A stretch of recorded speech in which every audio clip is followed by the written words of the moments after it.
नाजरीन, अनवर मकसूद जब भी बोलते हैं बहुत ही कमाल बोलते हैं। हम आपके साथ अनवर मकसूद की कुछ गुफ्तगू शेयर करने जा रहे हैं। ये गुफ्तगू अनवर मकसूद ने रिकॉर्ड कराई थी ईद के लिए, लेकिन ईद पे इस गुफ्तगू को नहीं चलने दिया गया। अनवर मकसूद ने क्या गुफ्तगू की थी जिसकी वजह से इस गुफ्तगू को ईद पे नहीं चलने दिया गया, हम आपके सामने ये गुफ्तगू रखेंगे। ये वीडियो थोड़ी सी लंबी हो सकती है, वीडियो को मुकम्मल देखिएगा। अनवर मकसूद की गुफ्तगू का एक एक जुमला जो है बहुत ही ज़ुबानी है, उसके अंदर तंज़ो मज़ाह भी मौजूद है, उसके अंदर शदीद तनकीद भी मौजूद है, उसके अंदर हकायक भी मौजूद है और बहुत तल्ख हकायक है जो कि मौजूद है। अनवर मकसूद की गुफ्तगू सुनने के बाद कमेंट्स में अपनी राय का इजहार भी जरूर कीजिएगा। वीडियो अगर अच्छी लगे तो लाइक भी जरूर कीजिएगा। ईद के दिन के लिए मैंने एक नया प्रोग्राम रिकॉर्ड किया था, वो आप लोग देख नहीं सके क्योंकि वो हुकूमत को पसंद नहीं था। एक टॉक शो में मैं एक सरकारी अफसर को बुलाता हूँ, एक आईजी और एक कर्नल को। ये तीनों टीवी के मशहूर अदाकार हैं। इन तीनों को खबर नहीं होती कि मेरे आखिरी मेहमान कौन है। आखिरी मेहमान मेरा शैतान था। शैतान नॉर्मल शक्ल का इंसान, काली शलवार, काली कमीज, काली शॉल और काली अनक लगाया आता है। Very good looking man. मैं कहता हूँ शो के आखिरी मेहमान अपने बारे में कुछ नहीं बताते, सिर्फ इतना कहते हैं कि मैं निकाला हुआ हूँ।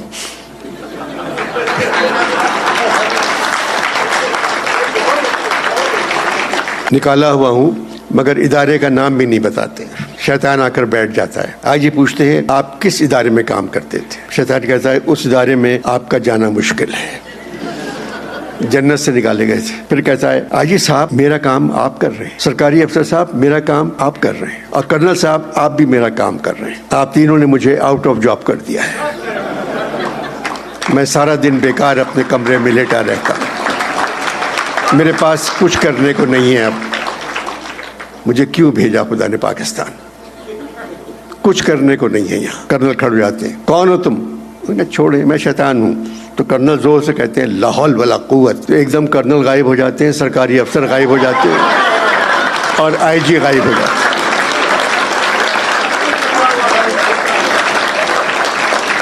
तो कर्नल, आईजी और सरकारी अफसर तीनों गायब हो जाते हैं और शैतान कुर्सी पे बैठा हंसता है और ताली बजाता रहता है। ये ऑन एयर नहीं जा सका। एक और प्रोग्राम जो मैं लिखा था वो भी आप नहीं देख सके, मेरे लिए प्रॉब्लम है। बकौल मीर के क्या शौक की बातों की तहरीर हुई मुश्किल, थे जमा कलम कागज पर कुछ न लिखा जाता। क्योंकि मना करने वालों को ये खबर नहीं होती। सवारे तख्ते रवां को खबर नहीं होती, सवारे तख्ते रवां को खबर नहीं होती कि तख्त ही से तो तख्ता निकलता रहता है। डूस्टॉक की तरह का शो था। एक बेकार बेरोजगार आदमी का मैं इंटरव्यू कर रहा था। मैं कहता हूँ मेरे पहले मेहमान हैं, तो वो कहता है पशेमान, परेशान, मरा हुआ इंसान, फिर भी जबान पर जीवे जीवे पाकिस्तान।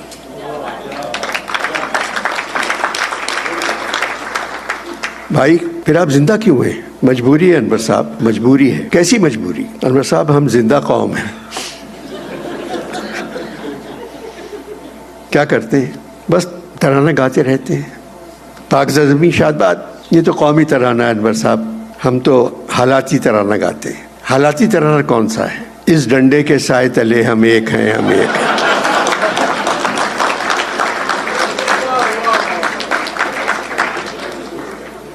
भाई इस परचम के साए तले हम एक हैं, हम एक हैं। अनवर साहब किस परचम की बात कर रहे हैं? मरियम के अब्बा का परचम, कासिम के अब्बा का परचम, बिलावल के अब्बा का परचम। MQM के बारे में कुछ नहीं कहा। वो तो हर सियासी परचम का साया ढूंढते फिरते हैं।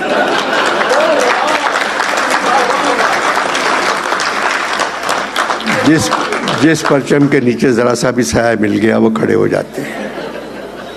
अपने परचम के साए तले तो हम सिर्फ 14 अगस्त के दिन होते हैं। पढ़े लिखे हैं, ना होता तो अच्छा था। उर्दू में MA किया था।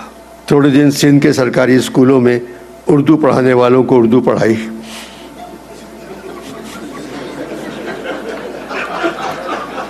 फिर जब वो मुझे गालिब के अशार का मतलब बताने लगे तो डर के मारे मैंने सिंधी सीख ली।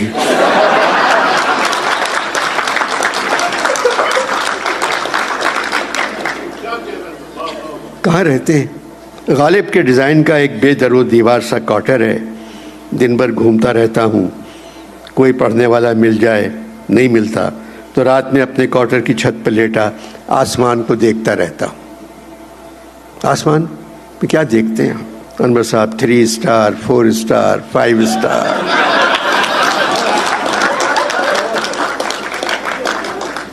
مگر ان اسٹارز کو معلوم نہیں انور صاحب کہ ستاروں سے آگے جہاں اور بھی ہے.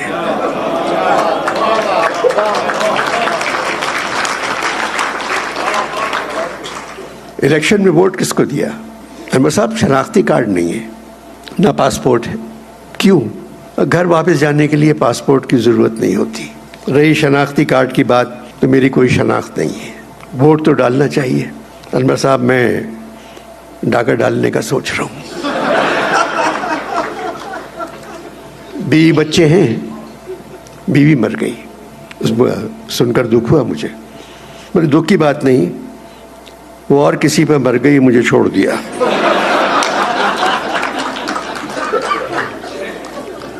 کہنے لگی غالب اقبال فیض میرا جی کے ساتھ زندگی نہیں گزار سکتی. ایک بینک کے افسر سے شادی کر لی. تو آپ اکیلے رہتے ہیں؟ جی ہاں. بیٹا آپ کا امریکہ میں ہے. جی جی. اس کے 4 بچے ہیں. بیٹے کے پاس چلے جائیں، یہاں اکیلے رہتے ہیں آپ گھر میں. انور صاحب اس کی بیوی کام کرتی ہے، بیٹا کام کرتا ہے، 4 بچے ہیں. وہاں جاؤں گا تو کہیں گے دادا برتھ ڈے ہے، غبارے پھلا دیں.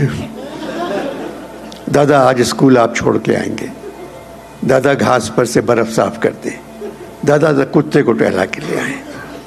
انور صاحب قید بابشقت سے یہ قید تنہائی بہتر ہے. بیٹا ملنے آتا ہے؟ آتا ہے، کیونکہ کوارٹر اس کے نام ہے. اس دفعہ مجھے ایک بڑا سیل فون دے گیا اور کہنے لگا آپ بچوں سے ان کو دیکھ سکتے ہیں، اس سے بات کر سکتے ہیں، یہ آپ رکھ لیں. وہ چلا گیا، مگر 60,000 روپے دے کے نہیں گیا، کیونکہ اس سیل کی ڈیوٹی جو ہے سیل فون کی پاکستان میں 60,000 روپے ہے. وہ میرے پاس بیکار پڑا ہوا ہے. آپ نے اپنا نام نہیں بتایا. مت پوچھو نام میں کیا دھرا ہے. نام بتا دیں، شاید میں آپ پہ کام آ سکوں. نام تو میرا ایسا ہے کہ میں شاید تمہارا کام کر دوں. کیا نام ہے آپ کا؟ میرا نام عاصم ہے. خدا حافظ. یہ بھی پروگرام آپ نے نہیں دیکھا.